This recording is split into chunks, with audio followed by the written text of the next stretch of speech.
Boa noite, eu estou aqui para falar sobre a Casa da Moeda do Brasil. Mais especificamente, dar uma resposta ao deputado federal Vinícius Poit e alguns outros comentaristas que andam falando coisas a respeito da Casa da Moeda do Brasil. Eu vou agora fazer uma exposição de motivos para que vocês entendam o que de fato está acontecendo na Casa da Moeda do Brasil no momento, tá? Eu sou empregado da Casa da Moeda do Brasil, trabalho lá há 35 anos. Então vocês saberão agora, terão informações de quem trabalhou mais de 10% do tempo da existência da Casa da Moeda, que são mais de 325 anos, tá bom?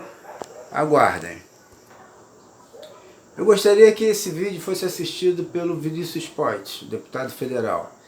Eu tive olhando a respeito da vida dele, né, sobre o que ele já andou fazendo, o que ele faz, o que ele fez, né? Eu entendi que é uma pessoa inteligente, uma pessoa nova, né, um jovem ainda, né, uma pessoa nova, inteligente, né, que possivelmente acabou recebendo informações distorcidas, né? Então eu gostaria muito que ele escutasse esse vídeo, tá bom? Primeiro se fala aqui que a Casa da Moeda não vai bem das pernas. Poxa, se a gente pega uma pessoa, né, e quebra as pernas dela, né, com algum propósito, é claro que ela não vai ficar bem das pernas. E foi isso que aconteceu com a Casa da Moeda, né? Ela é a primeira empresa industrial brasileira, tá? A empresa industrial, né, produtiva, é a Casa da Moeda, a primeira empresa, com mais de 325 anos, né? Aí ele fala que em 1970 nós começamos a produzir cédulas. Sim, foi um evento importantíssimo para o Brasil, tá? Porque as cédulas eram muito caras lá fora e nós conseguíamos comprar depois de entrar numa fila, porque a multinacional que nos vendia era mais de uma, e depois, quando a gente conseguia comprar, eles colocavam numa fila de outros países. Ou seja, nós pedimos uma demanda e os valores eram altíssimos, tá? Conversei hoje mesmo com um colega que vivenciou lá nessa época, né, que a gente nacionalizou a produção de cédulas, né? E ele me falou que construiu-se 4 andares da Casa da Moeda, né, no antigo endereço, para a produção de cédulas, com o dinheiro equivalente a uma remessa só que se comprava lá de fora. Para vocês entenderem o valor alto que era cobrado. Porque eles não tinham concorrente quase, eram preços combinados, e eles botavam um preço lá em cima, ainda botava a gente na fila de outros países que também estavam comprando. Na época foi um esforço muito importante dos brasileiros, tá? E a gente começou então a produzir dinheiro aqui, e nós nos tornamos, o Brasil se tornou concorrente dos outros países que produziam cédulas também, né? Quando a gente entrava numa concorrência internacional, eles ficavam apavorados, que inclusive o nosso preço era muito bom frente ao preço que eles estavam acostumados a praticar no mercado internacional, né? Nós chegamos a vender para muitos países, tá? Eu tenho aqui alguns deles que eu posso citar para vocês. Bom, tá aqui Costa Rica, Peru, Equador, Paraguai, Guiné-Bissau, Angola, Haiti, Argentina, Venezuela também. Inclusive Venezuela, o deputado federal Vinícius Poit, ele acusou que a Venezuela deu calote. Não é bem assim não, né? Essa parte daí, na verdade, não teve nenhum calote. Teve uma suspensão da produção, né? Existiu uma empresa intermediária, tá, em relação a essa demanda. Nós não éramos clientes diretos da Venezuela. E o dinheiro foi pago e o assunto ainda está no desenrolar para saber como vai ficar essa questão. Mas não está caracterizado de forma nenhuma calote da Venezuela para a Casa da Moeda. Em relação a selos de bebidas, que até davam um retorno muito importante, muito bom, né? Tanto para a Casa da Moeda como para o governo também, a arrecadação do governo estava espetacular, né? Porque nós tínhamos um processo que os próprios fabricantes de bebidas, eles solicitaram, na época que acabaram com esse selo de bebidas produzido na Casa da Moeda, na hora que interromperam, os próprios fabricantes de bebidas solicitaram que continuassem, porque evitava a falsificação das bebidas, né, com a marca deles, também evitava que a concorrência desleal pudesse permanecer, né? Então, os fabricantes de bebidas solicitaram, eles pagavam, né, com prazer e ainda solicitavam que continuassem. Se bem que o governo, a Receita Federal, alegou que o preço estava alto. Eu não entendo isso. O governo estava arrecadando, né, de impostos, valores altíssimos, né? Estava sendo bom para os fabricantes também, que estavam pagando isso de maneira muito satisfeitos, entendeu? Então não faz o menor sentido isso que aconteceu. Isso diminuiu a receita da Casa da Moeda de uma maneira bombástica, né? Atrapalhou muito todos os recursos que a Casa da Moeda vinham conseguindo. A questão de dizer que não teve licitação para a empresa parceira da Casa da Moeda, no caso, em 2008, para poder fazer os selos de bebida, e, na verdade, naquela época, não existia concorrente à altura, não existia com aquela tecnologia, não existia um sistema pronto, né? Então, a parceria foi feita, né, por uma questão de inexigibilidade. Esse é o nome. Tá legal, Vinícius? Esse é o nome que se dá quando só uma empresa é capaz de fornecer um produto para uma empresa pública, né? Então ela acaba entrando como única fornecedora. Foi isso que aconteceu. Um jornal chamado Cafezinho fez uma matéria muito boa, Vinícius. Eu gostaria que você lesse essa matéria. O nome da matéria diz o seguinte: Casa da Moeda pode ter função central na reindustrialização do país. Sim, porque ela tem muita tecnologia. É uma empresa de 300 anos, mas que investiu muito nas tecnologias da cédula, do dinheiro, né, da moeda, né, dos passaportes, né? Nós temos os passaportes dos mais seguros do mundo, né, muito respeitado no mundo inteiro. Então, isso daí é uma coisa que deve ser levada em consideração. O esforço da empresa em tecnologia, em atualização, né, a capacidade dos seus funcionários, né, que são altíssimas. É a única empresa aqui no Brasil, né, ela não é uma simples gráfica, né, cada cédula, se você observar no detalhe, é uma obra de arte que traz segurança, né, que é distribuída de mão em mão, nós carregamos no bolso e aquela obra de arte está ali intacta, está ali linda, está ali bonita, é o orgulho do nosso país também. Os salários dobraram, você falou, num determinado momento, né? Nossos salários não dobraram com o plano de cargo e salário. Eu fui um beneficiado disso, né? Os salários na época estavam muito baixos, abaixo de mercado, e estava havendo uma evasão de mão de obra especializada, né? E com isso foi feito um plano de cargo e salário que deu dignidade, ou seja, as outras empresas brasileiras deviam seguir o mesmo modelo, né?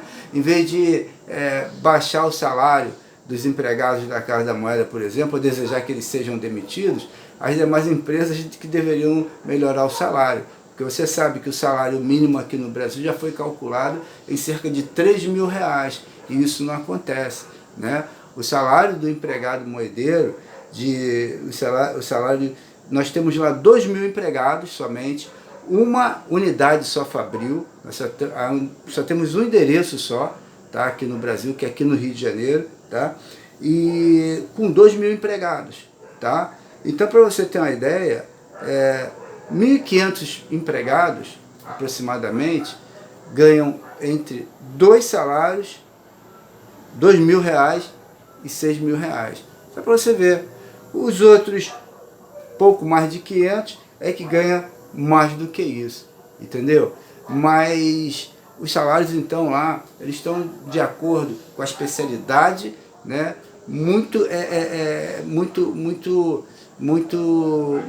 particular, né, do produto da Casa da Moeda, né? Isso também deve ser observado, né?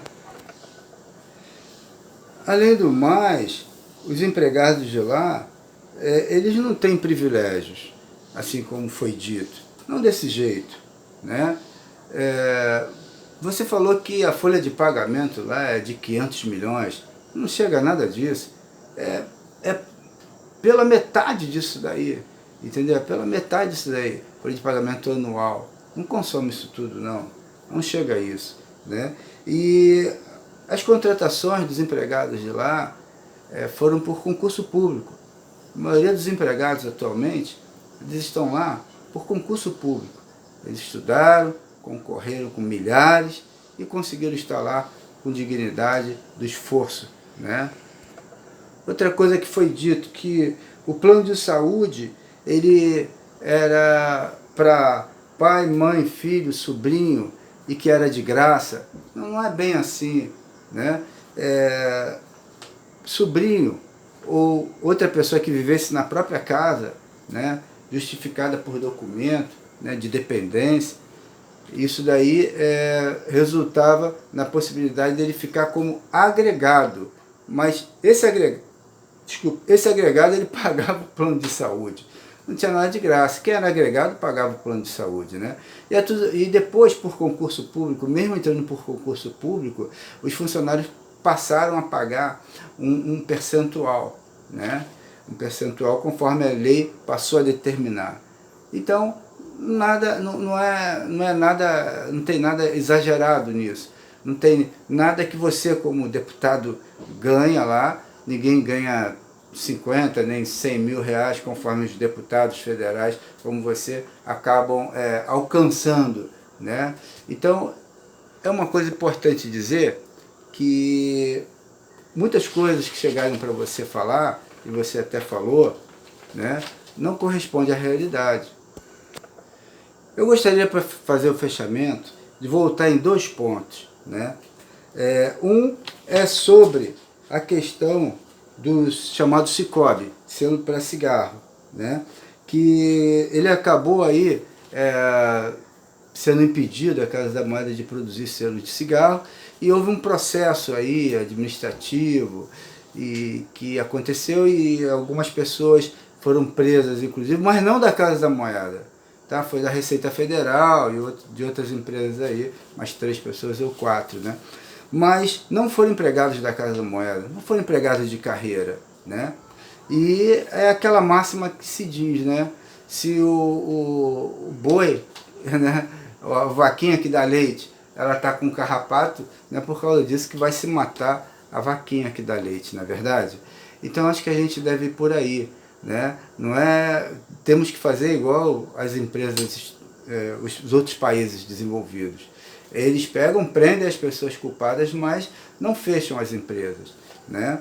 Existe muito interesse internacional em comprar a casa, em fechar a Casa da Moeda para voltar a fornecer moeda para a Casa da Moeda, dinheiro para a Casa da Moeda, fabricar o que a Casa da Moeda fabrica. No início eles vão botar valores baixos, né, para dizer que o preço deles são bons, mas depois eles vão aumentar como faziam antes. Então seria ingenuidade sua e minha acreditar que esses valores que eles estão praticando, eles continuariam a praticar. Nós sabemos que não, né? Você sabe e eu também não. Um outro ponto que eu queria voltar foi quando a gente começou a fabricar as cédulas aqui, né? Nós já fabricávamos a moeda desde há mais de quase 300 anos, né, naquela época. E depois de 1970 passamos a produzir cédula. Todos os insumos nós também nacionalizamos. Então foi um esforço da indústria nacional, né, gerando milhares e milhares de empregos, que hoje chega a cerca de 30 mil empregos aqui no Brasil, né? Ou seja, comprar lá fora a gente vai ganhar o quê? Vai comprar 20% mais barato, né? Mas os outros 80% vai ficar no bolso do estrangeiro, né? Vai ficar tudo lá fora, né?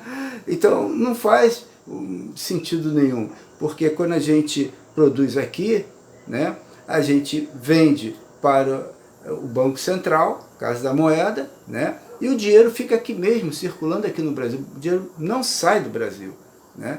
Então, depois da gente conseguir desenvolver tanta tecnologia, ganhar mercado, exportar, né, eu não vejo motivo nenhum para entregar a Casa da Moeda para capital estrangeiro, que na verdade isso daí vai parar na mão de capital estrangeiro, tá? Por quê? Porque eles vão colocar uma empresa de fachada brasileira, mas com capital estrangeiro, na verdade. Eu, sinceramente, solicito a você, Vinícius Poit, fazer uma avaliação. Você é um rapaz inteligente, né? E repensar, reavaliar, olhar para tudo isso que eu acabei de falar, olhar com o melhor olhar, né? Fazer a melhor interpretação, porque isso é um patrimônio brasileiro, a Casa da Moeda, que diz respeito à soberania nacional, assim como a bandeira, assim como o território nacional. A Casa da Moeda também faz parte da soberania nacional. Alexandre o Grande, toda vez que dominava um território, ou um país, ou conquistava um país, né, ele, a primeira coisa que fazia era botar a moeda lá com o rosto dele, né? Ele fincava a bandeira e naquele território ele botava a moeda com o rosto dele. Isso é soberania, isso é poder. Então, diminuir a nossa soberania, diminuir o nosso poder de país independente de fato, não é o melhor caminho. Então, existem todos os motivos econômicos, motivo de soberania nacional, motivo de orgulho nacional, motivo de querer continuar a ter orgulho brasileiro, né? Então eu te peço, Vinícius Poit, para ver esse videozinho simplista que eu fiz, né? Sem nenhuma técnica, com todas as falhas que um vídeo pode ter, mas com a intenção de tentar ajudar a você a entender melhor a questão da Casa da Moeda e somar para a gente. Vem para o nosso lado, né? É uma solicitação que eu faço para você, considerando a sua inteligência, considerando que você é um homem do povo, que teve a confiança do povo para ajudar a esse país. Tá legal? Um forte abraço para você e aguarda aí o seu retorno.